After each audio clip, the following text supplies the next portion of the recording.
that things would just get completely out of hand. And we ended up getting banned from Middlesbrough, actually banned from the whole city. We couldn't get a show in any of the venues because of all the crazy shit that Butts was doing. There was a band called the Little Angels who were Little Angels, and I fucking hated them. They had the nice hair, the lovely clothes, they had the best equipment I've ever seen for a rock band, and I used to sit there thinking, you bastards, you know. And somehow we got a tour with them, and they wouldn't let us sound check or anything, and they treated us like scum. The Angels, their idea of like, oh, it's the last night of the tour, let's have a bit of fun, was that string stuff you spray out of a tin can. So obviously the Idols thought, well, that's really exciting. We stopped off at a farm and bought 2 tons of cow shit. We used to have a little trailer on the back of our tour bus, so we put all the gear in the tour bus with us. So we're travelling at the last gig with all the drums and the guitars and stuff on top of us, and 2 tons of cow shit in the back and trundling along behind us. We had a bag of cow shit which had been sitting on the radiator in the dressing room for about 3 or 4 hours, so it was fairly warm and quite pungent. And we just went up there and said, well, let's lob a bit of this around.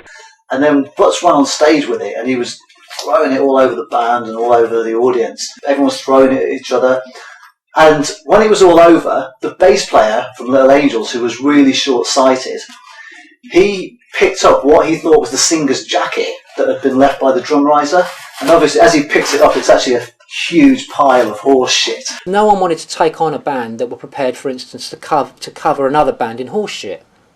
Which is what I'm not talking metaphorically here, I'm saying they literally took horse shit and covered another band in horse shit. Whether it got them blacklisted, I don't think it did. To me, I thought that got the band more recognition. I would say it did more good than harm. 2 of the classic lines, you know, is like Angels with Dirty Feces, you know, which is a classic, you know, Melody Maker headline, you know, and also The Night the Shit Hit the Fans. To me, those headlines are just brilliant Teenage Idol headlines. And that makes them a difficult band to take on. As a record label, you think, well, if they're going to do that to a fellow band, what are they going to do to my plush offices in the West End? It was just genius. It was brilliantly funny, and it was just unique. It got a good lot of headlines.